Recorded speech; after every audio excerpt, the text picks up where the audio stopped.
In 1993, Professor Philip Johnson of the University of California at Berkeley invited a group of scientists and philosophers to a small beach town on the central coast of California. They came from major academic centers, including Cambridge, Munich, and the University of Chicago, to question an idea that had dominated science for 150 years. I think Pajaro Dunes represented a turning point for many of us. Individually, we all had questions about evolutionary theory, but when we came together, each person brought something of their own to the table, and suddenly we all had a glimpse of a new way of looking at life that none of us had individually seen before. I would have to say that this was an intense period of time in my life. It just seemed that there was something here much more intellectually satisfying than the view that I had held up until this time. Looking back on it now, I think that gave me the motivation to actually look at the evidence and just see where I thought it pointed. I realized that this was bigger than any one person or discipline, and this was the beginning of a community of scientists who were now willing to face the fundamental mystery of life's origin.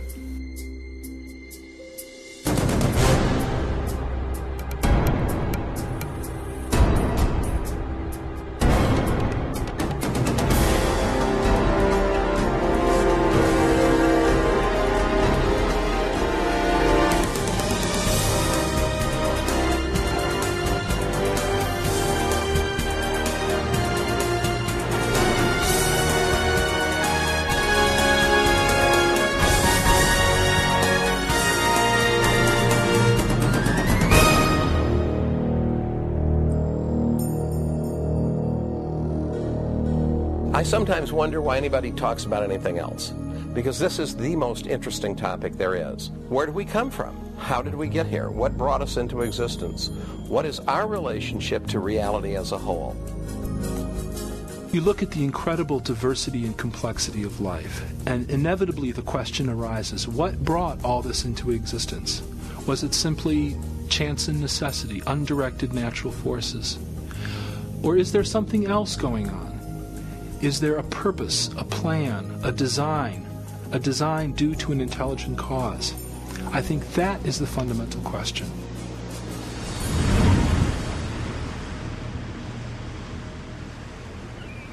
The scientists who came to Pajaro Dunes set out to re-examine the mystery of life's origin. For each had significant doubts about widely held evolutionary ideas. Among them, biochemist Michael Behe questioned how natural processes could have assembled the intricate structures found within living cells. Dean Kenyon was an evolutionary biologist who no longer thought that chemistry alone could account for the origin of life on Earth. And Stephen Meyer, Paul Nelson, and William Dembski were seeking a new approach, one that could explain the origin of the genetic information encoded in living organisms. These scientists and philosophers began to formulate an alternative to the central theory of modern biology, a theory born in the mind of a British naturalist. His name was Charles Darwin.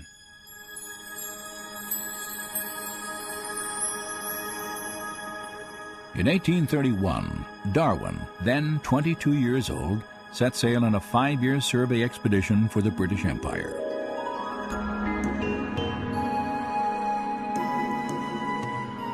He journeyed from England on the HMS Beagle, traveling around the southern tip of South America, then north toward a chain of volcanic islands in the Pacific called the Galapagos.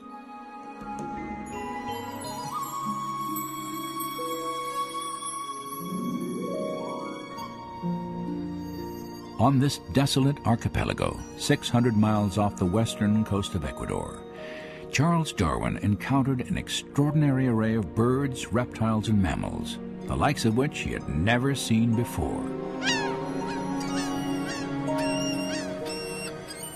For more than a month, Darwin studied plant and animal life, took extensive notes, and collected specimens. Then he left, never to return. 25 years passed as he developed a theory about how the diverse forms of life on Earth had originated.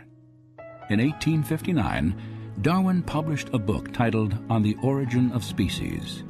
Its impact on science and ultimately all of Western culture was dramatic. Darwin argued that all life was the product of purely undirected natural forces, time, chance, and a process he called natural selection. For 2,500 years before Darwin, most prominent scientists and philosophers, people such as Plato or Newton or Kepler, viewed the world as the product of some kind of design or plan. But a fundamental shift occurs with Darwin's idea of natural selection, and a real change in scientific philosophy is set in motion. Darwin was not the first scientist to propose a theory of evolution, but he was the first to offer a plausible naturalistic mechanism that could produce biological change over long periods of time. To understand how natural selection works, consider the finch populations Darwin encountered on the Galapagos Islands. 13 species of finches inhabit the Galapagos Islands, and they vary subtly in terms of their body size and shape of the beak. Darwin returned to England with 9 different species of these birds. According to contemporary Darwinian theory, differences in the sizes and shapes of the birds' beaks are the direct result of natural selection. One example often cited involves species of seed-eating finches.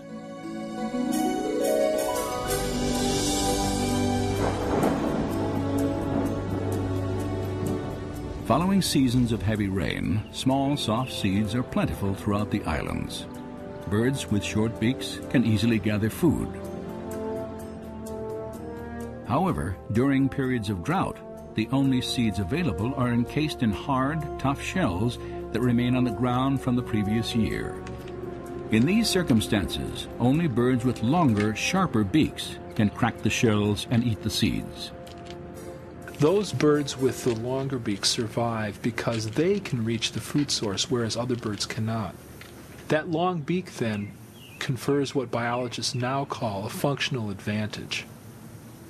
The finches with smaller beaks, unfortunately, die out from starvation because they cannot reach that food source. If the drought conditions continue, the environment causes a change in the features of the finch population as a whole. Over time, the long beaks are passed on to succeeding generations because those beaks enable the birds to survive. Natural selection was a powerful idea. Physical variations that proved advantageous would be inherited by succeeding generations. Through this process, populations would be altered, and over time, fundamentally different organisms would arise without any form of intelligent guidance. Darwin wanted to explain everything in the history of life in terms of undesigned, unintelligent natural processes. And when he looked for an explanation, what he found was that a process he could observe in domestic populations also operates in the wild. Now, Darwin himself was very familiar with domestic breeding. He himself studied pigeon breeding. And he knew that for centuries, human breeders had been able to make dramatic changes in populations by selecting only certain individuals to breed. Darwin really suggested that this same process operates in the wild. For Charles Darwin, natural selection explained the appearance of design without a designer. There was no longer any need to invoke an intelligent cause for the complexity of life. In effect, natural selection became a kind of designer substitute. Today, Darwinism is generally assumed throughout science and the academic world. Yet, despite its wide acceptance, a growing number of scientists and scholars, including those who met at Pajaro Dunes, now challenge key aspects of Darwinian theory. When we came together at Pajaro Dunes, we certainly didn't agree on everything, but we did share a real dissatisfaction with the mechanism of natural selection and the role that it was playing in biological explanation. Natural selection is a real process, and it works well for explaining certain limited kinds of variation. small-scale change. We have lots of examples of that, in fact. Where it doesn't work well is explaining what Darwin thought it could, namely the real complexity of life. We have the finch beak, and then you've got the finch itself. A minor change in the structure of the beak versus the origin of the organism itself. These are different scales of phenomena. These are different kinds of problems. And the important problem for biology is to understand where natural selection works and where it doesn't, and why there's a difference. Evidence is very powerful, and all of us have the sense that if we let that evidence speak for itself, that it would lead us in a very different direction, away from natural selection and towards a different conclusion about the origin and nature of life on Earth.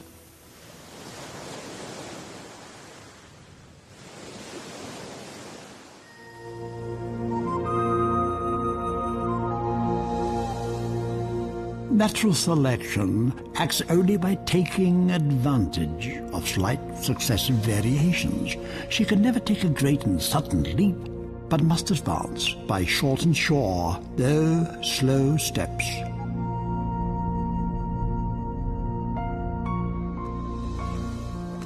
It's really interesting to notice that the more we know about life and the more we know about biology, the more problems Darwinism has and the more design becomes apparent. Since 1988, Dr. Michael Behe has investigated complex biological systems that seem to defy explanation by natural selection. For the longest time, I believed that Darwinian evolution explained what we saw in biology, not because I saw how it could actually explain it, but because I was told that it did explain it. In schools, I was taught Darwinian biology. And through college and graduate school, I was in an atmosphere which just assumed that Darwinian evolution explained biology. And again, I didn't have any reason to doubt it. It wasn't until about 10 years or more ago that I read a book called Evolution: A Theory in Crisis by a geneticist by the name of Michael Denton, an Australian. And he put forward a lot of scientific arguments against Darwinian theory that I had never heard before. And the arguments seemed pretty convincing. And at that point, I started to get a bit angry because I thought I was being led down the primrose path. Here were a number of very good arguments, and I had gone through a doctoral program in biochemistry, became a faculty member, and I had never even heard of these things. And so from that point on, I became very interested in the question of evolution, and since have decided that Darwinian processes are not the whole explanation for life. Michael Behe's skepticism derived in large measure from what modern biology has revealed about life's most fundamental unit, the cell. In the 19th century, when Darwin was alive, scientists thought that the basis of life, the cell, was some simple glob of protoplasm, like a little piece of jello or something that was not hard to explain at all. This perception didn't really change too much until the early 1950s. But in the last half century, our knowledge of the cell has just exploded.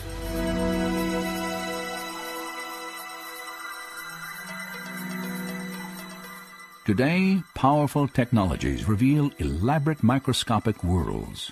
Worlds so small that a thimbleful of cultured liquid can contain more than 4 billion single-cell bacteria, each packed with circuits, assembly instructions, and miniature machines, the complexity of which Charles Darwin could never have imagined. At the very basis of life, where molecules and cells run the show, we've discovered machines, literally molecular machines. There are little molecular trucks that carry supplies from one end of the cell to the other. There are machines which capture the energy from sunlight and turn it into usable energy. There are as many molecular machines in the human body as there are functions that the body has to do. So if you think about hearing, seeing, smelling, tasting, feeling, blood clotting, respiratory action, the immune response, all of those require a host of machines. When we look at these machines, we ask ourselves, where do they come from? And the standard answer, Darwinian evolution, is very inadequate in my view. In speaking on the topic of scientific naturalism and evolution... During the early 1990s, at a series of academic conferences, Behe first shared his doubts about the ability of natural selection to construct complex molecular machines. One machine particularly attracted his attention. I remember the first time I looked in a biochemistry textbook and I saw a drawing of something called a bacterial flagellum with all of its parts in all of its glory. It had a propeller and the hook region and the drive shaft and the motor and so on. I looked at that and I said, that's an outboard motor. That's designed, you know, that's no chance assemblage of parts. Behe's reaction was not surprising, for the molecular motors that drive bacteria through liquid each depend upon a system of intricately arranged mechanical parts. These parts come into focus when portions of a cell are magnified 50,000 times. Biochemists have used electron micrographs like this one to identify the parts and three-dimensional structure of the flagellar motor.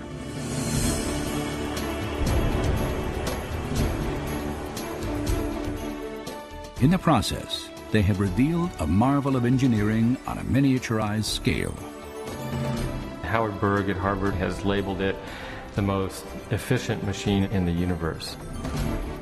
These machines, some of them are running at 100,000 RPMs and are hardwired into a signal transduction or sensory mechanism so that it's getting feedback from the environment. And even though they're spinning that fast, they can stop on a dime. It only takes a quarter turn for them to stop and shift directions and start spinning 100,000 RPM in the other direction. And just like outboard motors on motorboats, it has a large number of parts which are necessary for the motor to work. The bacterial flagellum, 2 gears, forward and reverse, water-cooled, proton motive force. It has a stator, it has a rotor, it has a U-joint, it has a drive shaft, it has a propeller, and they function as these parts of machines. It's not convenient that we give them these names. That's truly their function. Since its discovery, scientists have tried to understand how a rotary motor could have arisen through natural selection.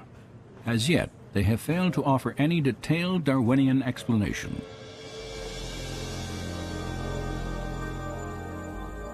To see why, we must understand a feature of molecular machines known as irreducible complexity. Irreducible complexity was coined by Mike Behe in describing these molecular machines. Basically what it says is that you have multi-component parts to any given organelle or system in a cell, all of which are necessary for function. That is, if you remove one part, you lose function of that system. The idea of irreducible complexity can be illustrated by a familiar, non-biological machine, a mousetrap. The trap is composed of 5 basic pieces: a catch to hold the bait, a strong spring, a thin bent rod called the hammer, a holding bar to secure the hammer in place, and a platform upon which the entire system is mounted. If any one of these parts is missing or defective, the mechanism will not work. All components of this irreducibly complex system must be present simultaneously for the machine to perform its function: catching mice. Irreducible complexity also applies to biological machines, including the bacterial flagellar motor. All told, there are about 40 different protein parts which are necessary for this machine to work. And if any of those parts are missing, then either you get a flagellum that doesn't work because it's missing the hook or it's missing the drive shaft or whatever, or it doesn't even get built within the cell. In evolutionary terms, you have to be able to explain how you can build this system gradually when there's no function until you have all those parts in place.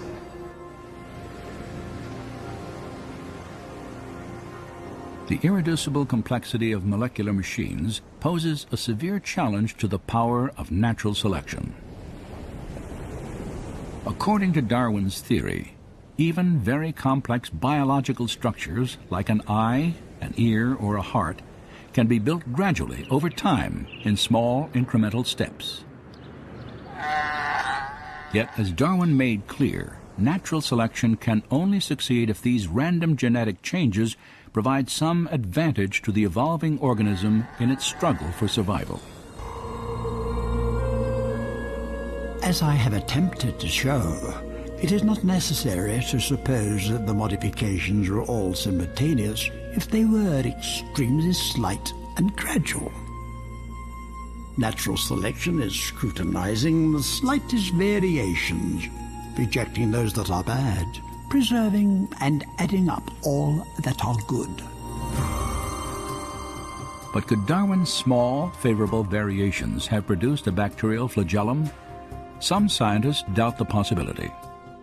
How could something new, like a bacterioflagellar motor and all the components that go with it, how could it develop out of a population of bacteria that don't have that system? When each change, according to Darwin's theory, has to provide some kind of advantage. Imagine such a scenario early in the Earth's history. An evolving bacterium somehow develops a tail and perhaps even the pieces necessary to attach it to the cell wall. Yet without a complete motor assembly, this innovation would provide no advantage to the cell. Instead, the tail would lie immobile and useless, invisible to natural selection, which by definition can only favor changes that aid survival. The logic of natural selection is very demanding. Unless the flagellum mechanism is completely assembled and actually works, natural selection simply cannot preserve it. It cannot be passed on to the next generation. The important thing to realize about natural selection is it selects only for a functional advantage. In most cases, natural selection actually eliminates things that have no function or that have a function that harms the organism. So if you had a bacterium with a tail that didn't function as a flagellum, chances are natural selection would eliminate it. The only way you can select for a flagellum is if you have a flagellum that works, and that means you have to have all the pieces of the motor in place to begin with. So natural selection can't get you the bacterial flagellum. It can only work after the flagellum is there and operating. In 1996, Michael Behe published a book titled Darwin's Black Box. In it, he argued that natural selection, Darwin's designer substitute, could not explain the origin of the bacterial flagellum or any other irreducibly complex biological system. Instead, Behe concluded that the integrated complexity of these systems pointed to intelligent design. Darwin's black box created immediate controversy. Over 75 publications, including some of the world's leading newspapers and scientific journals, reviewed the book. Some scientists praised Behe's work, while others dismissed it as unscientific and religiously motivated. Behe's critics also insisted that he had underestimated the power of natural selection. They argued that the flagellar motor could have been constructed from parts used to build simpler molecular machines, like this needle-nose cellular pump. If the components of the pump already existed, they could have been preserved by natural selection even before the bacterial motor arose. This theory is called co-option. It's essentially saying that evolution or natural selection at some point was able to borrow components of one molecular machine and build a new machine with some of these components. Scott Minnick has studied the flagellar motor for nearly 20 years. His research has led him to challenge the co-option argument. With a bacterial flagellum, you're talking about a machine that's got 40 structural parts. Yes, we find 10 of them are involved in another molecular machine, but the other 30 are unique. So where are you going to borrow them from? Eventually, you're going to have to account for the function of every single part as originally having some other purpose. So you can only follow that argument so far until you run into the problem of you're borrowing parts from nothing. But even if you concede that you have all the parts necessary to build one of these machines, that's only part of the problem. Maybe even more complex, I think more complex, is the assembly instructions. That is never addressed by opponents of the irreducible complexity argument. Studies of the bacterial motor have indeed revealed an even deeper level of complexity, for its construction not only requires specific parts, but also a precise sequence of assembly. You've got to make things at the right time. You've got to make the right number of components. You've got to assemble them in a sequential manner. You've got to be able to tell if you've assembled it properly so that you don't waste energy building a structure that's not going to be functional. Building a molecular machine has been compared to the construction of a house, where workers follow a detailed blueprint and plan for assembly. The foundation of a house is poured before the walls are erected. Plumbing and electrical fixtures are installed prior to enclosing the walls of the structure. Windows must be hung before siding is applied, and shingles are attached only after plywood sheets are nailed to the rafters. So it is with the construction of a flagellar motor. You build this structure from the inside out. You are counting the number of components in a ring structure or the stator, and once that's assembled, there's feedback that says, okay, no more of that component now.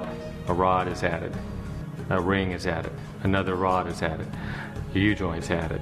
Once the U-joint's at a certain size and a certain degree of bend, about a quarter turn, that's shut off, and then you start adding components for the propeller. These are all made in a precise sequence, just like you would build a building. To build a motor correctly requires a complex system of machines that coordinate the timing of the assembly instructions. But how could natural selection construct such a system? The co-option argument doesn't explain this. You see, in order to construct that flagellar mechanism, or tens of thousands of other such mechanisms in the cell, you require other machines to regulate the assembly of these structures. And those machines themselves require machines for their assembly. If even one of these pieces is missing or put in the wrong place, your motor isn't going to work. So this apparatus to assemble the flagellar motor is itself irreducibly complex. In fact, what we have here is irreducible complexity all the way down. We know a lot about the bacterial flagellum. We still have a lot to learn, but we know a lot about it. And there's no explanation for how this complex molecular machine was ever produced by a Darwinian mechanism. 150 years ago, scientists did not know about irreducibly complex molecular machines. Yet Charles Darwin anticipated the difficulty that systems such as these could pose to his theory. If it could be demonstrated that any complex organ existed which could not possibly have been formed by numerous successive slight modifications, my theory would absolutely break down.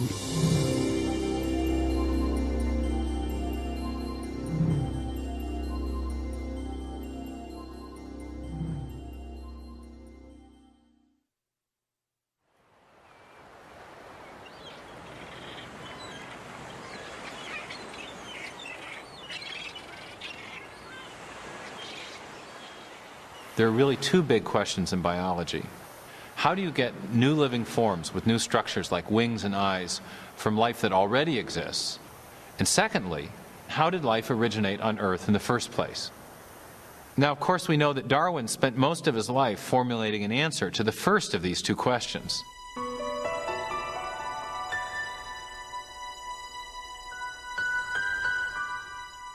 Charles Darwin compared the history of life on Earth to a great branching tree.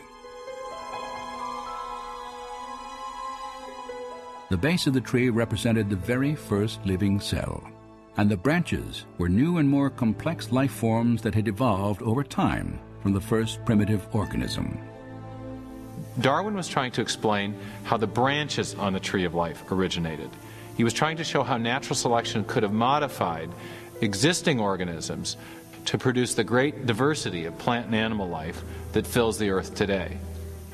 But when it came to the base of the tree, which represented the origin of the first life, the first living cell, Darwin had very little to say. In fact, in The Origin of Species, he didn't even address the question of how life might have originated from non-living matter. The only glimpses we have of Darwin's opinions on the subject appear in a letter he wrote to a colleague named Joseph Hooker.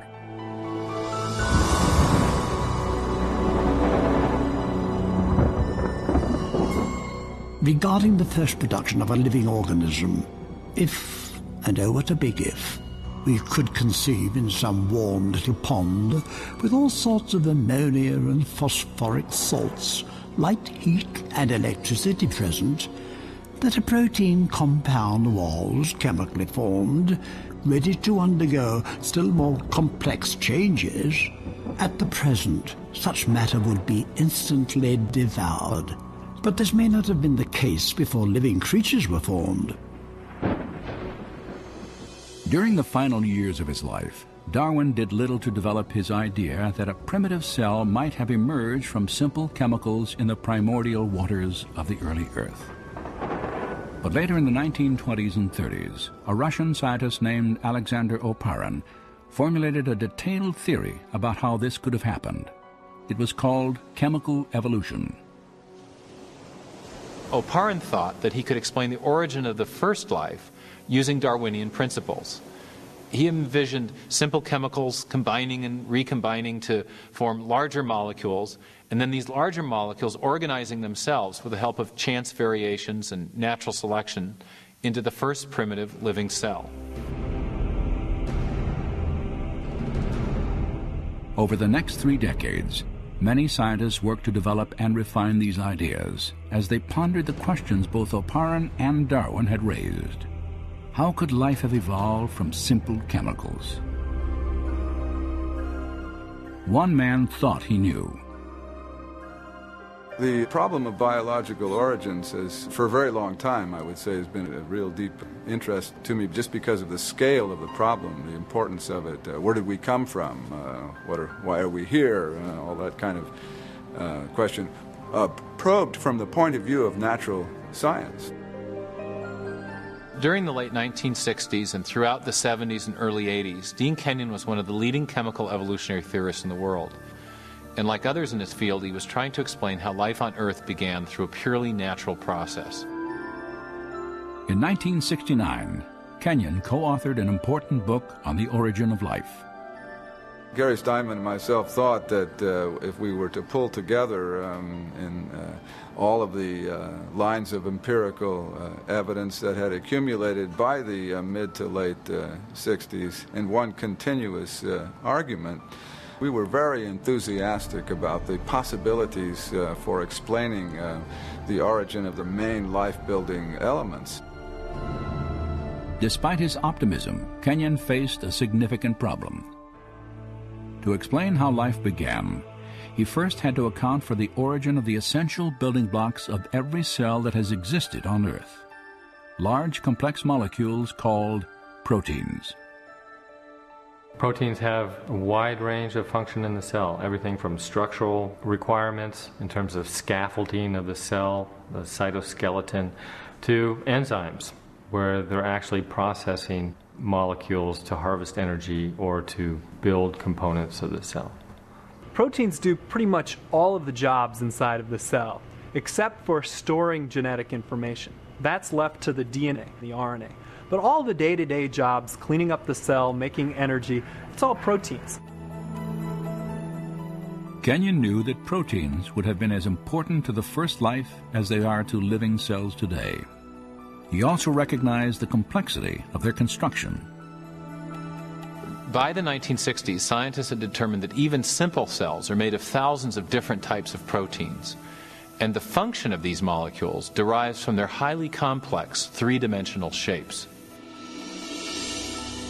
The irregular shapes of some proteins allow them to catalyze or trigger chemical reactions because of the hand and glove fit that they have with other molecules in the cell, while other protein molecules form interlocking structural components. The individual parts of a bacterial motor, like this ring structure, are each made of either a single protein molecule or an assembly of proteins fitted together into a specific shape. These proteins are, in turn, made of smaller chemical units called amino acids that are linked together in long chains. There is a very great degree of intricacy of architecture down in the cell units in these protein-forming amino acids.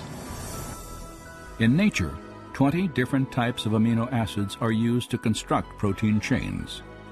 Biologists have compared them to the 26 letters of the English alphabet. Alphabetic letters can be arranged in a huge number of possible combinations, and it's the sequential arrangement of the letters that determines whether you have meaningful words and sentences. If the letters are arranged correctly, you'll get meaningful text. But if they're not arranged correctly, you'll get gibberish. And the same principle applies for amino acids and proteins. There are at least 30,000 distinct types of proteins, each made of a different combination of the same 20 amino acids. They are arranged, like letters, to form chains, often hundreds of units long. If the amino acids are sequenced correctly, then the chain will fold into a functioning protein. Proteins are arranged with their amino acids in such a way that the amino acids collapse on each other into an architecture that is pre-programmed by the order of the amino acids. It folds into a certain structure, and that structure can do a certain function. So all proteins in the cell have a certain three-dimensional pattern that's based on the arrangement of amino acids in the chain. This arrangement is critical, for if the amino acids are incorrectly sequenced, a useless chain forms, and instead of folding into a protein, it will be destroyed in the cell. Proteins, like written languages or computer codes, have a high degree of specificity. The function of the whole depends upon the precise arrangement of the individual parts. But what produces the precise sequencing of amino acids that gives rise to the specific shapes and functions of proteins? During the 1950s and 60s, discoveries about protein structure forced biologists to confront this mystery. Dean Kenyon believed he could solve it. In his book Biochemical Predestination, Kenyon and his co-author Gary Steinman proposed an intriguing theory. Kenyon wrote, "Life might have been biochemically predestined by the properties of attraction that exist between its chemical parts, particularly between amino acids in proteins." At the time that biochemical predestination came out, I and my co-author were totally convinced that we had the scientific explanation for origins. Kenyon proposed that the chemical properties of the amino acids caused them to be attracted to each other, forming the long chains that became the first proteins, the most important components in the living cell. And this meant that life was effectively inevitable, predestined by nothing more than chemistry. Many scientists embraced Kenyon's ideas, and over the next 20 years, Biochemical Predestination became a best-selling text on the theory of chemical evolution. Yet 5 years after the book's publication, Kenyon quietly began to doubt the plausibility of his own theory. It was during that whole period of time that my doubts about certain aspects of the evolutionary account became apparent. When coming into contact with a powerful counter-argument given to me by one of my students, and I could not refute that counter-argument. Kenyon was challenged to explain how the first proteins could have been assembled without the help of genetic instructions. In living cells today, chains of amino acids are not formed directly by forces of attraction between their parts, the scenario Kenyon envisioned on the early Earth. Instead, another large molecule within the cell stores instructions for sequencing the amino acids in proteins. It is called DNA. Initially, Kenyon believed that proteins could have formed directly from amino acids without any DNA assembly instructions. And that's why so many scientists were excited about his theory. But the more he and others learned about the properties of amino acids and proteins, the more he began to doubt that proteins could self-assemble without DNA. In DNA, Kenyon encountered a molecule with a property he could not explain through natural processes. For locked securely within its double helix structure is a wealth of information in the form of precisely sequenced chemicals that scientists represent with the letters A, C, T, and G. In a written language, information is communicated by a precise arrangement of letters. In the same way, the instructions necessary to assemble amino acids into proteins are conveyed by the sequences of chemicals arranged along the spine of the DNA. This chemical code has been called the language of life, and it is the most densely packed and elaborately detailed assembly of information in the known universe. Like other scientists working on the origin of life, Kenyon realized he had two choices. Either he had to explain where these genetic assembly instructions came from, or he had to explain how proteins could have arisen directly from amino acids without DNA in the primordial oceans. And in the end, he realized he could do neither.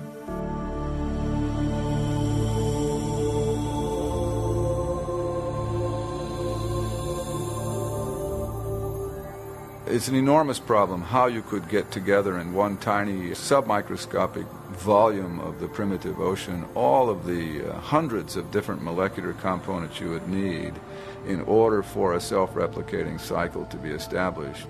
And so my doubts about whether amino acids could order themselves into meaningful biological sequences on their own without pre-existing genetic material being present just reached, I guess for me, the intellectual breaking point sometime near the end of the decade of the 70s.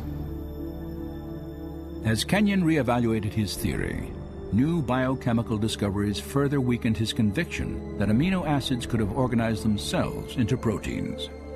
The more I conducted my own studies, including a period of time at NASA Ames Research Center, the more it became apparent that there were multiple difficulties with the chemical evolution account. And further experimental work showed that amino acids do not have the ability to order themselves into any biologically meaningful sequences. Faced with mounting difficulties in his own theory and a growing body of scientific data about the importance of DNA, Kenyon was forced to confront the absolute necessity of genetic information. The more I thought about the alternative that was being presented in the criticism and the enormous problem that all of us who worked on this field had neglected to address, the problem of the origin of genetic information itself, then I really had to reassess my whole position regarding origins. For Dean Kenyon, a new question became the focus of his search for life's origin. What was the source of the biological information in DNA? If one could get at the origin of the messages, the encoded messages within the living machinery, then you would really be on to something far more intellectually satisfying than this chemical evolution theory. Yet Kenyon realized that he faced a narrowing set of options. By the 1970s, most researchers had rejected the idea that the information necessary to build the first cell originated by chance alone.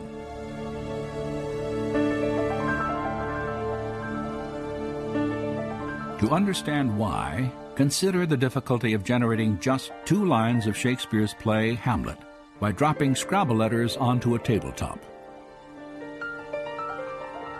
Then considered that the specific genetic instructions required to build the proteins in even the simplest one-celled organism would fill hundreds of pages of printed text.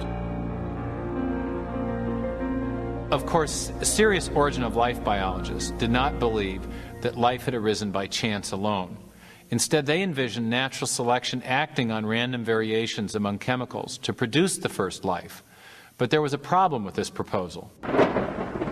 By definition, natural selection could not have functioned before the existence of the first living cell, for it can only act upon organisms capable of replicating themselves, cells equipped with DNA that pass on their genetic changes to future generations. Without DNA, there is no self-replication. But without self-replication, there is no natural selection. So you can't use natural selection to explain the origin of DNA without assuming the existence of the very thing you're trying to explain. Chance, natural selection, and his own theory of self-organization had all failed to explain the origin of genetic information.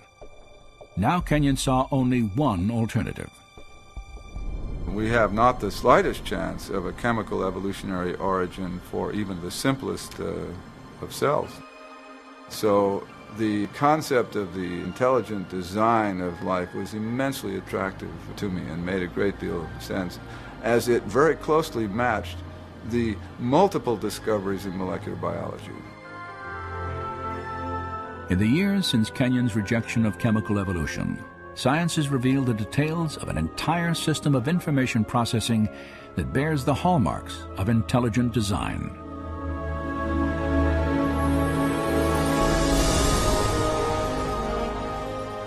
With computer animation, we can enter the cell to view this remarkable system at work.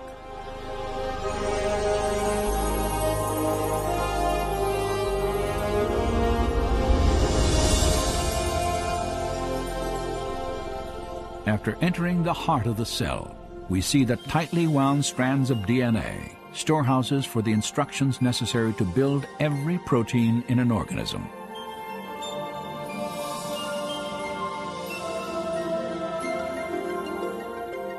In a process known as transcription, a molecular machine first unwinds a section of the DNA helix to expose the genetic instructions needed to assemble a specific protein molecule. Another machine then copies these instructions to form a molecule known as messenger RNA.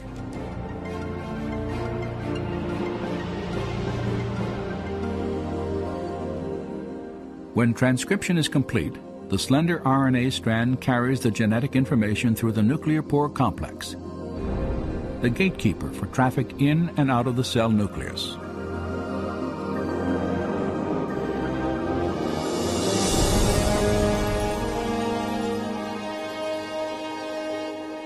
The messenger RNA strand is directed to a two-part molecular factory called a ribosome. After attaching itself securely, the process of translation begins.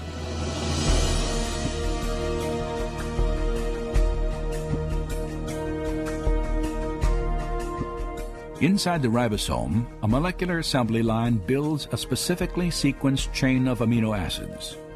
These amino acids are transported from other parts of the cell and then linked into chains often hundreds of units long. Their sequential arrangement determines the type of protein manufactured.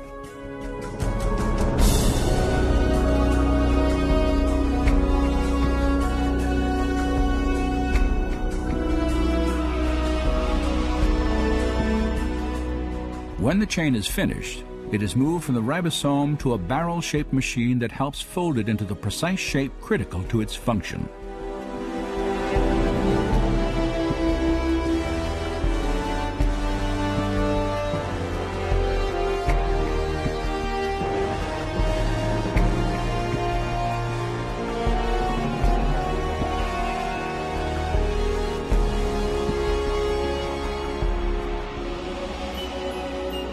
After the chain is folded into a protein, it is then released and shepherded by another molecular machine to the exact location where it is needed.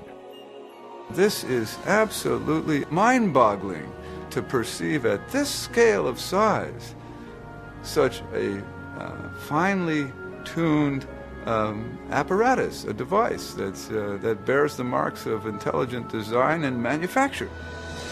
And we have the details of an immensely complex molecular realm of genetic information processing. And it's exactly this new realm of molecular genetics where we see the most compelling evidence of design on the Earth.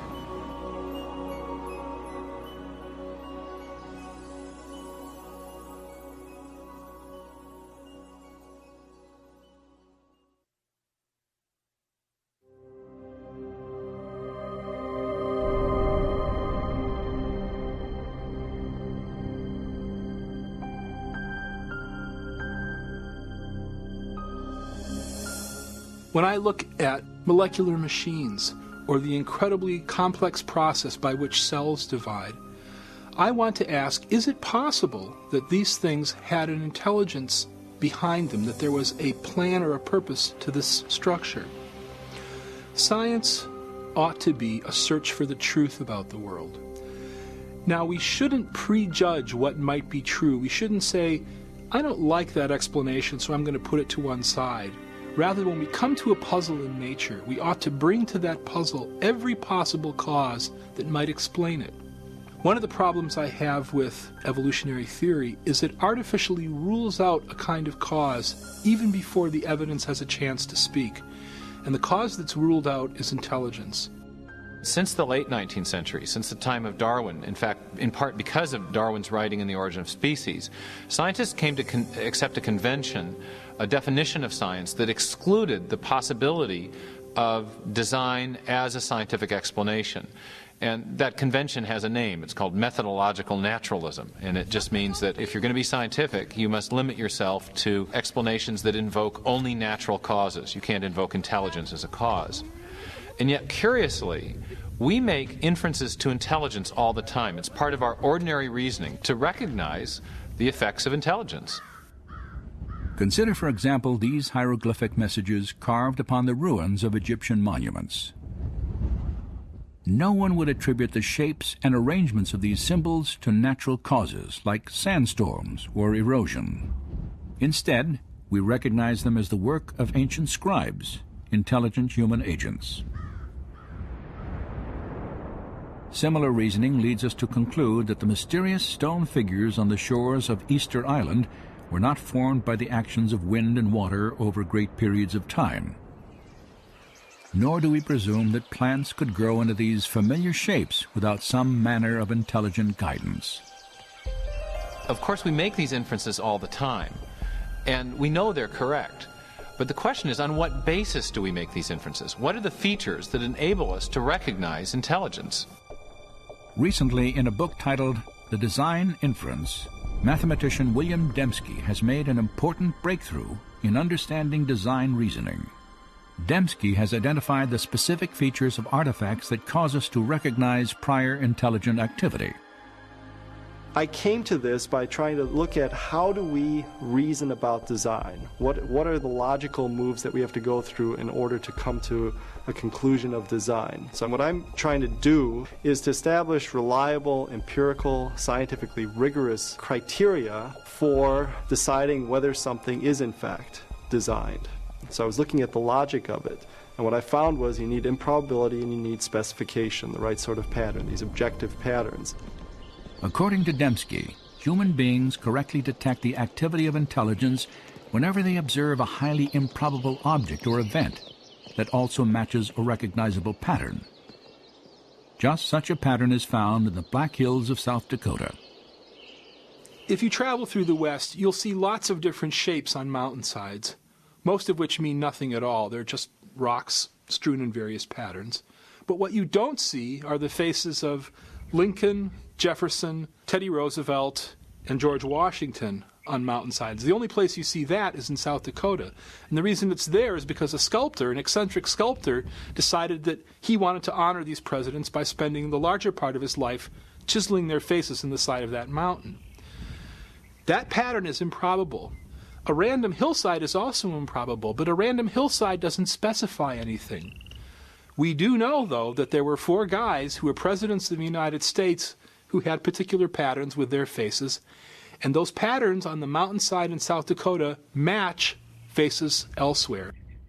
If I look up and see the faces, I immediately recognize that they match the faces of the 4 presidents that are known from money or portraits at the National Gallery or paintings and books. And so I realized when I look at Mount Rushmore, we have not only a highly improbable configuration of rock, but one which matches an independently given pattern that reliably indicates intelligence. So we have a small probability, specification, its design.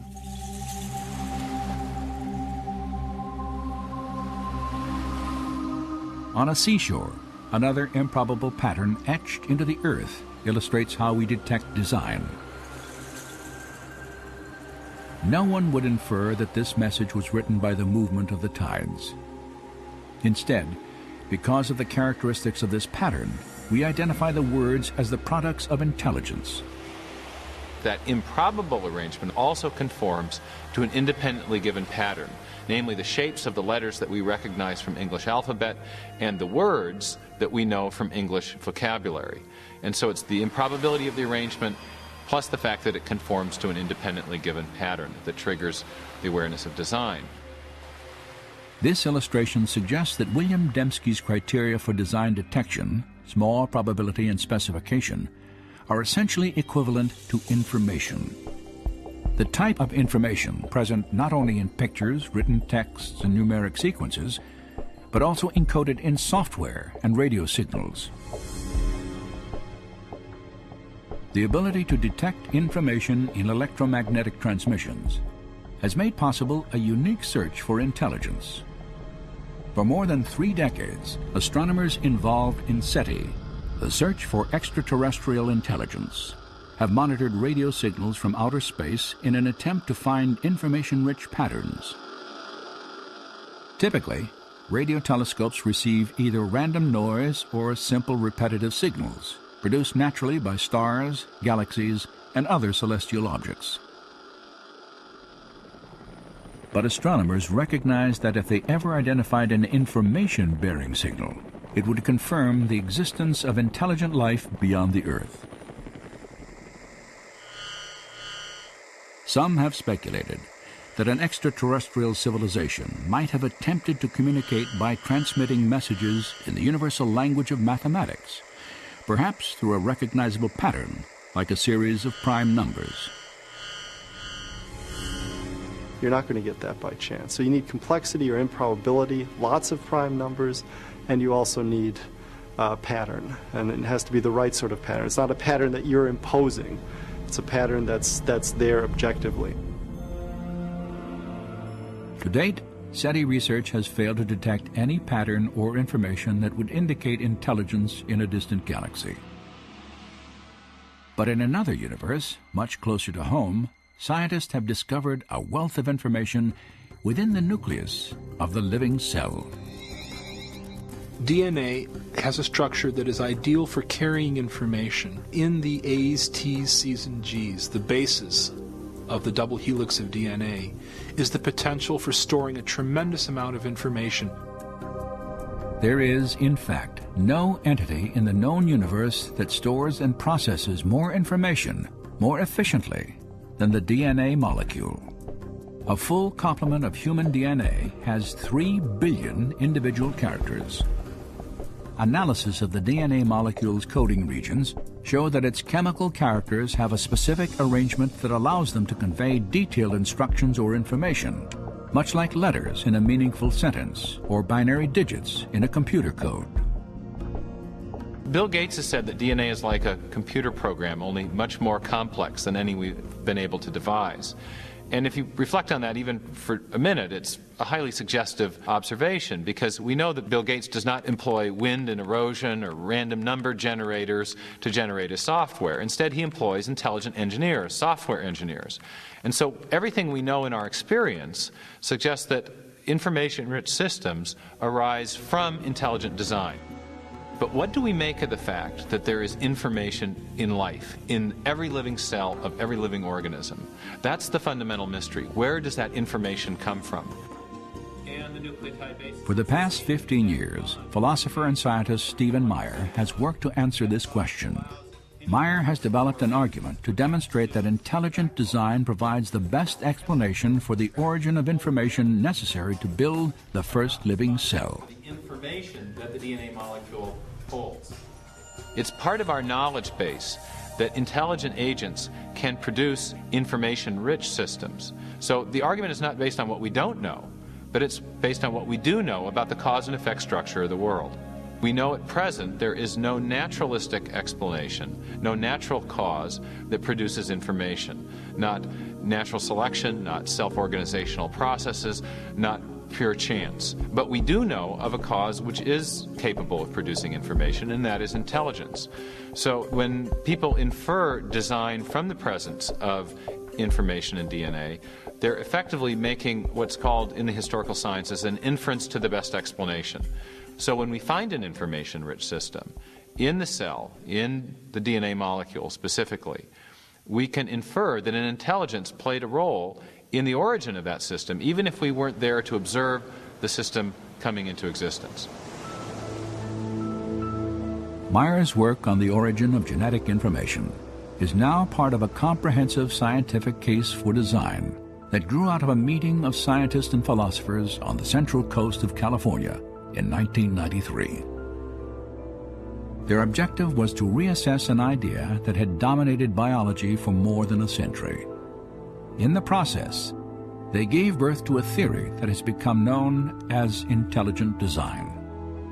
To me, the great promise of design is it gives us a new tool and explanation that belongs in the toolkit of science. Intelligent causes are real, they leave evidence of their existence, and a healthy science is a science that seeks the truth and lets the evidence speak for itself. The argument for intelligent design is based on observation of the facts.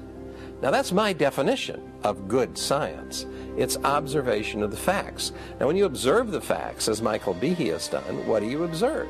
You observe this incredible pattern of interrelated complexity.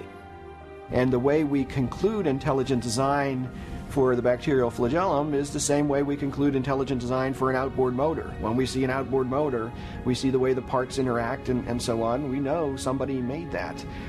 The reasoning is the same for biological machines. So the idea of intelligent design is a completely scientific one. Certainly it might have religious implications, but it does not depend on religious premises. When I look at the evidence objectively, without ruling out the possibility of design, design just leaps up as the most likely explanation. And that's why I believe that it's true. I think design is back on the table. You know, we can't explain these systems by natural law. And if we're searching for truth, and they are in fact designed, if we have to be design engineers to understand them, then I say, what's the problem? You know, you go where the data leads you. And the implications, yeah, they have profound metaphysical implications, but so be it.